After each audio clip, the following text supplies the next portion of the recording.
So tell us a little bit about your connection to the district and the life that you've built here in Minnesota. Tami, you want to kick us off? I will be timing per question. You'll have about 4 minutes, and I'll show you these cards to show how much time you have left. Okay, all right. Yeah, so I moved to St. Cloud in 1981 when I started teaching music at South Junior High. In fact, I had Todd as a student here, so you put yourself front and center, Todd. Sorry, I had to use it. And so I taught in the school district for 34 years, taught music at South Tech, and then 25 years at Tulaki. In addition to teaching, I also performed in the area. I sang in choirs, the Great River Chorale, the Minnesota Center Chorale. I also played clarinet in a lot of pit orchestras down at Paramount or down at Pioneer, and I choreographed musicals at Tech High School, also quite light opera, and choreographed some musicals at a couple times at Cathedral High School and at Sauk Rapids High School as well. So I'm very active in the community as a teacher and a performer in music. And then when I retired, I had more time to be involved with Grip Isaiah, which is a social justice group, a nonprofit group in the area. I had been working with them for quite a few years before that, but I had more time then. And so we worked on the North Star train, promoting that and lobbying for that down at the Capitol, trying to get that up to St. Cloud, still working on that. And also I've lobbied for school funding for our district, and I'm part of the CIRAC board, which is getting those cross-subsidy funds for the school district, about $13 million, I believe, last count on that. I've also been busy at my church, church choirs, and been on the board at church three separate times. And one of those 3-year session times, I was also the president of the corporation. So been very involved in church. And that included mission trips to Costa Rica, to Brazil, and most recently to Pakistan. So yes, those are lots of my involvements with the community. Oh, and also mission trips within the United States, going to Virginia or down to Texas and Oklahoma, helping people who have experienced natural disasters, helping them rebuild their homes or tear things down. So that's some of the work I've been doing. Also working with Promise Neighborhood here in St. Cloud throughout the years. And then finally, I've worked on the St. Cloud Community Policing Agreement and the Stearns County Community Sheriff's Agreement. And some of those are still ongoing conversations with those committees.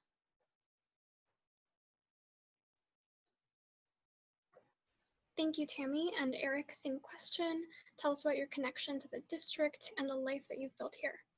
Sure. Thanks, Claudia. And thank you guys for being here. I always kind of groove on talking to Take Action because there's an intimacy to these conversations.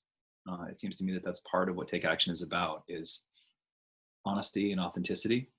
And since I know most of you guys already, I'm going to try and find ways of entertaining you by telling you things about me that you might not know.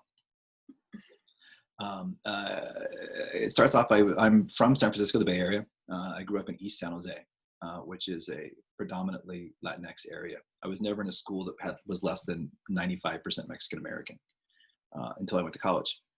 I moved to Maine, and then I came to Minnesota to do a PhD in rhetorical and critical race studies at the University of Minnesota in 1998. And there I studied, like I said, critical race theory, diaspora studies. I wrote a book about diaspora studies, actually. I wrote a book about the relationship between African Americans and Africans in response to the Italian invasion of Ethiopia in 1935. And if you want, you can still buy a copy of it and join my mom and 2 libraries as the only people who've ever purchased the damn thing. I moved to St. Cloud in 2004. Before that, we'd been living in Elk River, and I was finishing up my degree, and my partner and I were pregnant. we didn't know what was going to happen next. And so I took a job at St. John's because it was convenient. And that was the primary reason. I wanted Lori to be able to keep pursuing her career. It was really important to her. She's very ambitious and she's really good at what she was doing. And it made the most sense for us to stay where we were. So I didn't apply for many jobs. I just applied to St. John's, and we started there. I started there 18 years ago. At the time, we were living in Elk River. We lived in Elk River for 2 years, and I commuted. It took me an hour to get to St. John's, and it took Lori an hour to get to where she was working at Stadium View in Minneapolis, which is the high school that's attached to the juvenile hall down there. It's a juvenile hall kind of situation. High school that's attached to the prison. And she was a counselor there. 2004, we moved to St. Cloud. When we moved to St. Cloud, it was one of the first times I'd been in St. Cloud. I'd always driven through it, but I'd never stopped. We lived by the hospital. My son was born at that hospital. The house we bought it because it was 2 blocks away from the hospital so that we could see him when he was first born. His birth would be as efficient as it could be. I still didn't feel at home in St. Cloud though. I went back and forth to work like so many people do. You know, you do that, you just kind of go back and forth to work and you don't really know the people who live around you very much. We had neighbors that we loved and liked, immediate neighbors, but I didn't have a deep connection to St. Cloud. It really wasn't until I got involved in nonprofit work that I started to have a deeper relationship with St. Cloud. That I started to build roots and build friends. And that was probably 12, 13 years ago. I was on the board at Promise Neighborhood for several years and was the board chair there for a while too.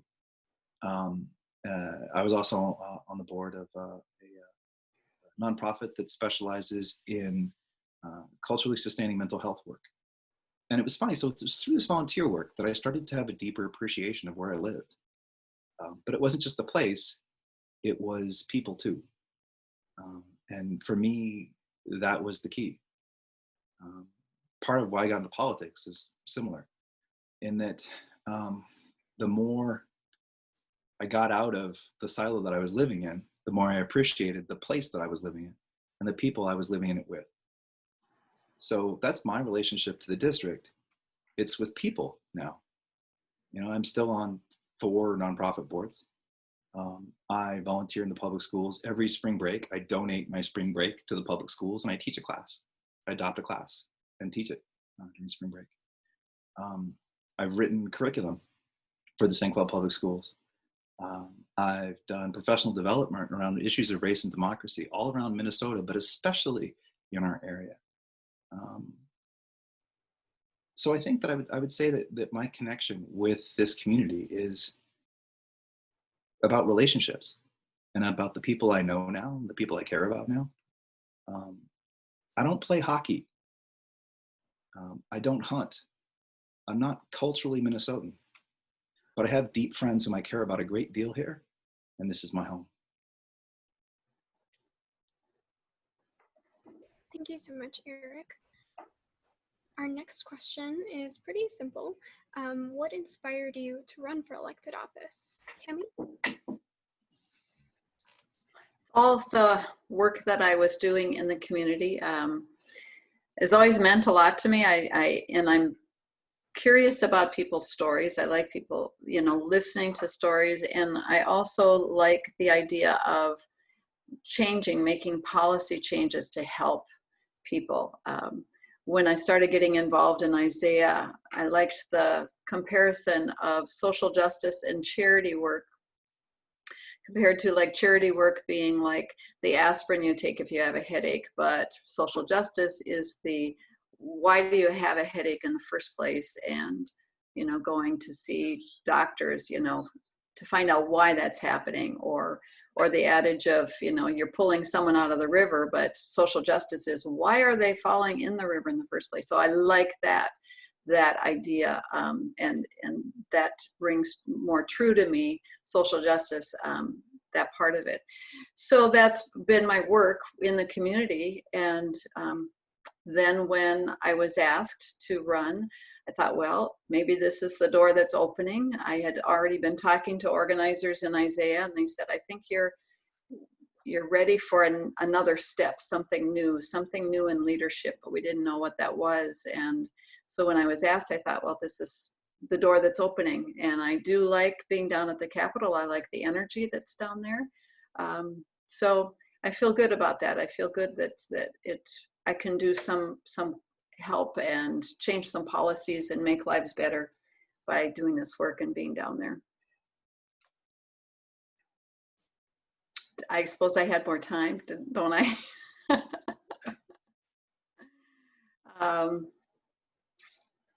Yeah, well, in addition to the North Star and the school, I think the school funding is an important issue to me, and working on that. So much of the funding here in St. Cloud is tricky because we have a very good special ed program in St. Cloud. It's in the area. It's the best, and so a lot of people bring their children to St. Cloud to get those services. But the problem is that to hire all of the people in special ed that we need in the district, it costs money, and the state and federal does not attach the money to the mandates that we need to hire the special education staff that we have. And so all of that money has to be borrowed from the general fund in the district. And so then we have less money for hiring more nurses and social workers and counselors, which we very much need in St. Cloud, and lowering class sizes and offering more programs for reading and helping students obtain their skills and their goals and achievement in classes and music classes as well, the arts. So all of that keeps getting cut in our district because we need the money to pay for those mandates. So that's why that cross-subsidy mandates that we're involved in is so important in getting those extra funds to pay for the special ed mandates that come from the state and the federal, and get those cross-subsidy funds. So I'm working on that. Thank you so much, Tami. Aric, same question. This is your second or third time running for office, I believe. Rub it in. It's my third. I lost twice. Remind everybody one more time. Well, clearly this is like a passion for you. You are addicted to running for office. What makes you coming back? And just remind people, Aric, that I'm not competing for your position. Just keep reminding people that. Oh, sure. I think everyone, yeah. That is important to know. Well, so my journey to politics is circuitous, but I think maybe I've told this story before, but I'm telling it to you anyway. What I study is political, but it's not politics. There are people who do what I do, who study presidential speeches, and that always bored me. Electoral politics always bored me. I never knocked a door till I knocked one for myself, and I am not proud of that. I was just never all that invested in electoral politics. I was much more interested in cultural politics because, like a lot of people, I was kind of cynical about the levers of power. Not a big fan of parties. I'm still not a big fan of parties. But in 2016, our collective friend, Zach Dorholt, sent me an email in May that said, dude, this is almost verbatim, dude, the person who was supposed to run for this office just dropped out and we need a warm body. And I said, not mine. I have no interest in that. This is going to sound melodramatic, but it's absolutely true. I sat down with my daughter a couple days later and I was thinking about it. And I said, you know what's funny? Like, our pal Zach just said, hey, maybe I should run for office. Zach knew about me because of my work at various nonprofits. That's the only thing he knew about me. And I said, you know, baby, I'm thinking about running for office. Isn't that weird? Because Zach asked me about this. And she goes, but Dad, you have to talk to people and people suck. And I thought, well, you're 13 and you're not wrong. But her cynicism actually gave me a new perspective on my own, because I thought she's only 13. She hasn't earned her skepticism about humanity yet. And then I thought, well, at the time I was only like 44. Like, had I earned it? At what point have you earned cynicism? Was something I really thought about. And then a couple days later, I was mowing my lawn and my neighbor, who's a Republican, was mowing his lawn. And we started talking, as people do, as dudes do when they're mowing each other's lawns, mowing their lawns. And I said, Alberto, check this out. Like, this guy just asked me to run for office. Isn't that weird? And he goes, yeah, that is weird. Why would you want to do that? And we got to talking. And then he said, well, who'd you be running against? And I told him. And he looked at me and his face dropped and he said, dude, you have to run. And I thought, well, why? And this is the story that he told me. He said that a few months earlier, as a Republican, he had been at the Republican caucus, and he was in the room with Tami, the then legislator, and 10 other people. And the first thing that was suggested in that room as a platform for their party was a ban on all Muslim immigration to St. Cloud. Alberto was from Argentina. He's an immigrant. He got up and he spoke against it in his caucus room. No one else in that room spoke against it, including Tami. Then they voted, and he was the only person to vote against it. And at that point, I said, all right, I'm going to run. And I walked away and I called Zach and I said, I have to run. See, something I think people need to be honest about is that if the people who are in office were doing the job, we wouldn't have to run.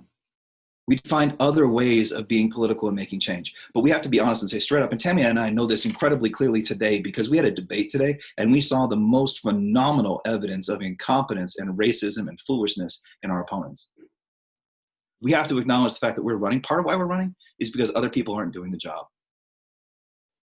And that's something that has continued to keep me invested in doing this.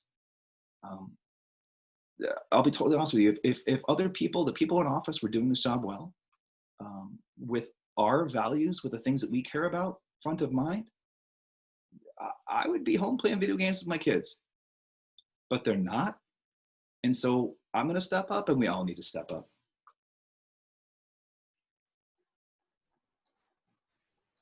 Thank you, Aric. And the last of our preset questions for tonight.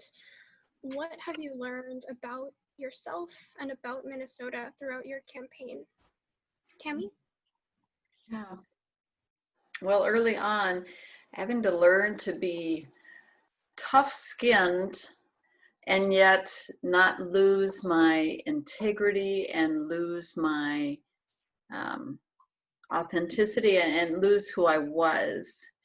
And so I had to, there were many, many days where I had to think long and hard about that. And boy, how do I keep this protective shell, but still let my heart get out there and get with that. And so yeah, that was one of the hardest things to get through and to come around with. And I still have to, every day have to talk through that and, think, okay, think the big picture, think the big world, think, everybody and how everybody relates to each other. And rather than just think my own small little world, think bigger and think inclusive. And that helps me get through. And some of the phone calls have been delightful, have been great conversations that we've had with people, or I've had with people on the phone. And something else I was mentioning this to Aric last night. It seems my belief in how important education is, it just keeps being reaffirmed over and over again as I make phone calls, because the people who are willing to have conversations seem to be higher critical thinkers. They'll have the conversation and they can think critically through that conversation. And yet some of the phone calls that don't go so well and people get flustered and want to hang up on me, it feels almost like they've barely allowed the conversation to happen, but they want to close it. And it's like, it's a sense of, I lack the confidence to have this conversation or to go further with this. And so that makes me nervous. So I'm going to close the door and not allow that. And so I see that in education, that we need to build citizens that build that confidence and that critical thinking, to just become citizens in society that can navigate and have conversations, and polite conversations and kindness, and even if they're disagreeing, still be able to have that confidence that I can disagree with you, but I don't have to be angry. I don't have to hang up on you. I can continue that conversation. So that's something that I've learned throughout the campaign. But also just enjoying the relationship building with so many people. I think I said today one of the highlights, surprisingly, was partying with the farmers at the Farmers Bureau, and maybe it was because it was an in-person event, and we just haven't had that many in-person events, but they were very kind and delightful and intelligent and happy, and so that was so enjoyable. And also enjoying the times with Hassan and Omar, where they've taken us into the community, into visiting at the Somali malls, or at going to some different apartment complexes. It's just been wonderful, just building the relationships. And also last Sunday was a highlight when Senator Smith was in town, and we spoke at Waite Park, and I wasn't sure anyone was going to show up. And we had 20 or 30 people from the community come, and some great speakers from both our Black community and our Somali community come. And so those are great highlights. Building relationships, it's powerful. Thank you so much, Tami. Aric? Gosh. I made it. You Okay. did, right on time. Well, I think so. The question is like, what have I learned about myself? And I think the only time that you can answer, what's that? And about Minnesota. And about Minnesota. And I think the only way I can start with that part of that question is to acknowledge good stuff and bad stuff at the same time. So one thing I've learned about myself through doing politics and being involved in stuff, that it's hard for me to admit, and I kind of like it. There's something about this process that I deeply enjoy. It's really neat to talk to people. It's really neat to hear where people are coming from. But it's also great to see people start to develop their own power. To me, that's what politics is about. Politics is about when you're talking to someone. Today, after our debate, I've been in the Somali Mall for the past 3.5 hours. And I sat down and I talked to a woman who was so frustrated with her children. She's telling me about how a lot of our Somali community are single mothers who are kind of relying on or hoping on the success of their children. And when their children get to be 18, they expect them to go get jobs and make them lots of money and take care of the family. But because of the racism that's so problematic in our neighborhoods, in our areas, that's not happening the way one would hope. And instead, those young people are completely frustrated and disempowered and turning to drugs or to other sort of nihilistic endeavors. And to see the consequence on this woman as I was talking to her, but to see her resolve at the same time, to see her understand that she, although she was disturbed by her circumstances, was still deeply feeling her power and knowing that she can change things if she wants to. I had a long conversation with 3 people in a storefront today, and all 3 of them were going to vote for Trump. And we talked for about half an hour. And I could tell that one of the reasons why they wanted to vote for Trump is they felt some power in doing so. They said, there's an old proverb that says, the hyena who laughs is safer than the one who's quiet. So Trump is okay because he's loud and full of evil and not quietly evil. And I thought that was really fascinating, and to have this conversation with them. And they were thoughtful, conscious, deliberate voters, even though they were voting for someone I find morally abhorrent. So seeing other people's power is phenomenal to me. And that's, I think, something that I've learned about the community and about myself. That's part of what I like about doing politics. Not just the power in the people that you talk to, but the power of the people that you work with. Seeing that grow is why I do this. And it's really, really cool. Now, the thing that's not as recommendable, I think, about me in terms of my process of knowing myself and doing this, is that I'm coming to a deeper understanding of how I don't like people who aren't good at things. I've always felt that way. I've always known that was part of who I am. But I'm starting to Sorry, Lori's here to say hi. Want to say hi? Say hi. Thank you. Hello. She knows I haven't had a chance to eat today or do anything else because I've been busy doing other stuff. Is that I'm not super fond of people who aren't good at things, and I need to be much more patient about that. I am impatient. Something I've learned from my own experience in politics is that I am impatient. Now, in terms of our community, the fundamental thing I've learned about our community is we are good people with good hearts and bad information. To me, politics and education are the same damn thing. I can't tell you how many conversations I've had at doors where people told me, oh, the Somalis, they get $80,000 in a free car as soon as they move to Minnesota. I'd be pissed off if that was true too. The problem is that we have good people with good hearts and bad information. That's the fundamental thing that I've learned about our community. And so that makes it that much more compelling for us to do politics. I thought it was out of time, so I just cleaned that up. All right. 13 seconds to spare.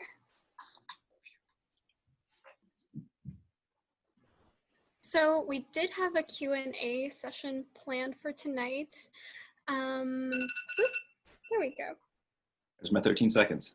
Yeah, those are your 13 seconds. I stole them. We did have a question, and Riley, do you want to take over? Yeah, sure.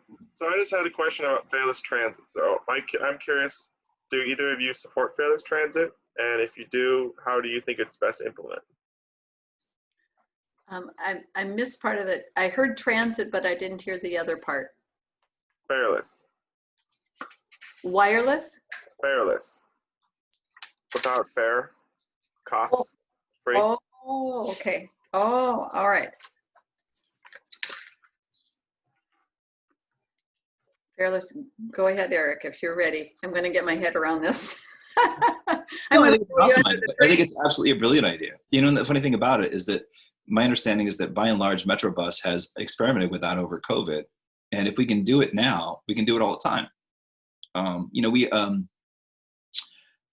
In 2011, my whole family did a study abroad trip in Australia for 6 months. So we lived in Australia for 6 months. It was wonderful. It was beautiful. And they had fairless transit, free buses everywhere you went. And there's something about not having to navigate just the inconvenience of paying, in addition to the inconvenience of cost, inconvenience of paying, that made people ride the bus for 1 block. And the thing about transit that I think is really important that people don't understand is that it's one of the very few spaces where you have to sit next to someone who doesn't look like you, who doesn't act like you. There's a social good to public transit that people don't talk about enough. And when you expand access to those kinds of experiences and opportunities, the community gets stronger. And that's all it is. So what I'm suggesting is that there is the economic access issue, and there's also just the practical one of do I know how to use the bus? When you get rid of both those things at the same time, people have to sit next to each other. And that's generally a good thing, especially in this community. It's not just a good thing, it's a necessary thing. Yeah, so I am aware that the Metrobus did that during the pandemic, and I thought that was a wonderful step for us to have in the community, and they're so supportive with that. So getting my head wrapped around this, I see the benefits in more people being able to use it and then not having to use their cars, or people that cannot afford the cars and being able to get on and off that transit. Just, hop on here, go a few blocks, and then you're off. And just that ease and freedom as you're traveling around. Yes, that is some freeing of mind to be able to do that. And so this is a new thought for me as I'm coming through that. I know that with North Star, all of the subsidies that have to happen there, subsidies that have to happen when you're building the highway as well. But it makes it so much easier to use those transportation options. And exactly as Aric was saying, when I have taken the North Star, you get to see the people. Or if I'm in a subway in New York City or wherever, the life and excitement around is so fun. It always makes me smile. You sit there in a subway in New York City, And, many of the people coming and going, they're doing this day in, day out, and they're tired. But I'm just taking it all in and enjoying people's reaction, enjoying watching people and just their behaviors. So in traveling all around the world and doing that in Boston and many places. So I enjoy that transit and that being close to people, which you're not getting if you're in a car on a highway. You're just not going to have that interaction with people. And I also remember one of my trips on North Star to the airport, and how quickly it fills up as you're going through Anoka and some of those places. Some of the commuters that got on in the morning, you knew that they were going to totally different jobs. They were getting on at different points, but because they were on this train so frequently, they had this relationship, and they'd get on and they'd, oh, well, how was your weekend? And how was your wife? And how was the family? And so the conversation just picked right up where it was. And that's the only commonality they had, is that they rode the train every day to work. So that's cool, relationship building piece.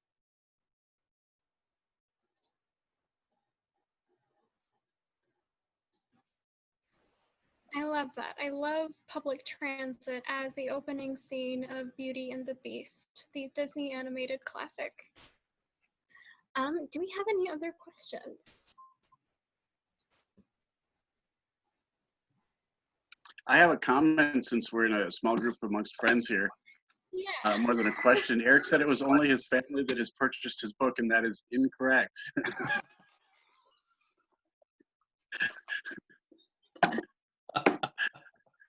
Although I will say, to be honest, I have barely had a chance to open it, and to be honest, I probably won't until November 4th. But it wasn't just your family that bought it. I bought this on Amazon. All right. And was that a recent purchase, or did you know about it ahead of time? No, I bought it right after I first started kind of looking into Aric in his campaign.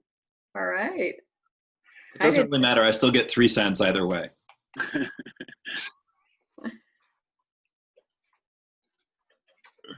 That's awesome, Todd. Thank you for that. That's actually really cool. Funny story. So back in San Francisco, where I spent most of my 20s, there was a bar cafe across the street from one of the best bookstores in the history of the world, City Lights bookstore. And Bree was visiting there right after we started working together, and she found my book in that bookstore, which was a pretty meaningful experience to me, because that bookstore was a big part of my life. She still hasn't read it. No one ever has. Well, I barely read it. I don't think she has any time right now. That's true. Liberty actually started it and said he thought it was interesting and something he'd like to read. Oh, well, he's probably smarter than the book is. He's smarter than I am, and he's 18, so. Yeah. It was really cool to see him last night, though. That was really sweet. So, Riley, I'm sure you have like 17 questions about specific bills. Don't disappoint me. You got it. Yeah, I can ask one more. I'll have to preface it because I always have to explain my policy problems. But so there's a policy known as what's known as right to repair, which allows people to repair their devices. So I'm just curious if you support allowing people to repair their devices. Yeah, I mean that's a huge problem, especially in farms, with people who need to have access to the capacity to repair their machines, because like John Deere is so proprietary about the technology that's supposed to be allowed to repair their stuff. So that's why you have to go to expensive mechanics that are John Deere specific or something along those lines. So yeah, I think that's an infringement upon all kinds of different liberties and opportunities. So yeah, I think it's a huge problem. Good question. These are things that I need to look up. I should have quick Googled some of this. But I think of my husband, who's busily sitting over here doing our campaign finances, by the way. And he's an engineer, so he's fixing things all the time. So if he were up against something that said that he could not fix something, that he had to go somewhere to have it repaired, it would frustrate him, because he's got that knowledge and that love of figuring things out and solving problems. So that would hinder that for him, you know. He likes to get in there and figure it out and take things apart and put them back together. So I'd be remiss if I didn't note that our good pal Hassan Youssef has joined the conversation now. Mm-hmm. And anyone who hasn't voted for him yet needs to vote for him now, twice, 3-4 times. Vote for Hassan as often as you can. Yes. Great person. Great person. Will do wonderful things on city council. But he's probably eating supper right now, so he probably doesn't want to be called out. It just wants to listen.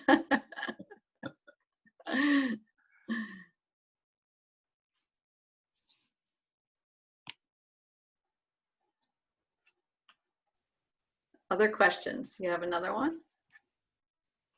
What do you plan on doing on November 4th? Separate from politics, after you win. Leap. Talk to my children. Have nice, maybe go down and have lunch with my children. That would be good. I would really enjoy that. Go for a walk with my daughter. You know, it's funny. So Riley actually texted me about this a couple days ago, I think, in terms of self-care and realizing that when this is done, in some ways that's going to be as hard as doing it is. For me, that's a big hurdle. Is regardless of the results, and we might not know the results until 2022, 2023. Who knows? Until well into Ivanka's 4th term. Maybe we won't know the results until then. But what I'm saying is that, like, it's going to be hard, really hard for me, especially this time around.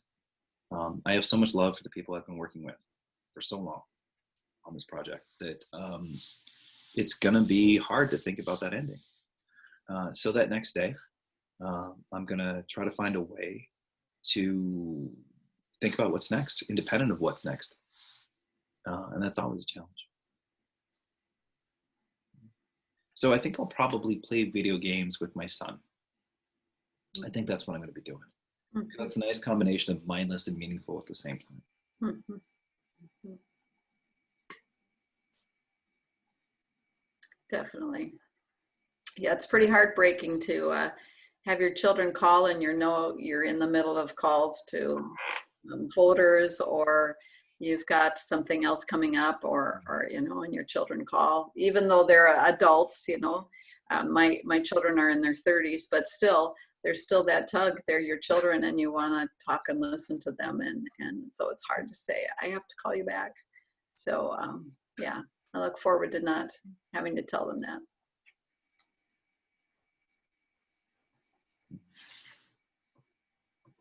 I might take a nap too. Probably sleep on November 4th a fair amount. As long as the brain will shut off, that's the trick. Yeah. Yeah. I'm going to take a day before I start collecting yard signs, though. November 4th is going to be a down day. That much I know for sure. As it should be. Mm-hmm. Mm-hmm. Mm-hmm. I still remember actually in 2018 picking up lawn signs the day after the election, and a woman pulled up as I was picking up signs and pulled over, and I didn't know her. She started crying. I still wanted you to win. I was like, well, I did too, and I'm sorry that it didn't happen. But I needed a break from that kind of intensity for 24 hours Mm-hmm. at that time. Mm-hmm.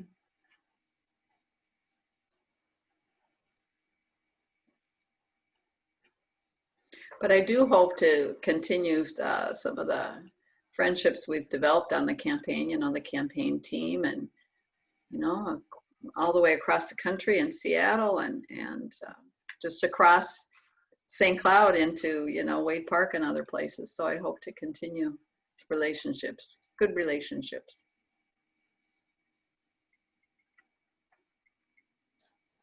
And maybe sometime in the hopefully near future, we'll be able to, you know, meet in coffee houses again, and, you know.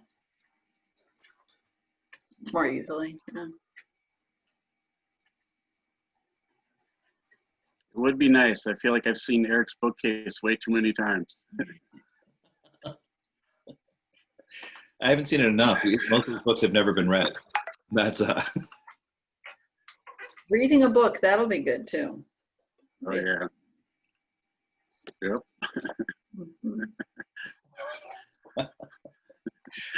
yeah. The exam will be in December. All right. Cool. So I think we might have a late October miracle wherein candidates get to have 15 minutes of quiet time to do whatever they want with. I think that's what this evening looks like. But thank you both so much for joining us tonight. This was recorded, so it'll be your awesome responses can be shared. Yeah, thank you both so much.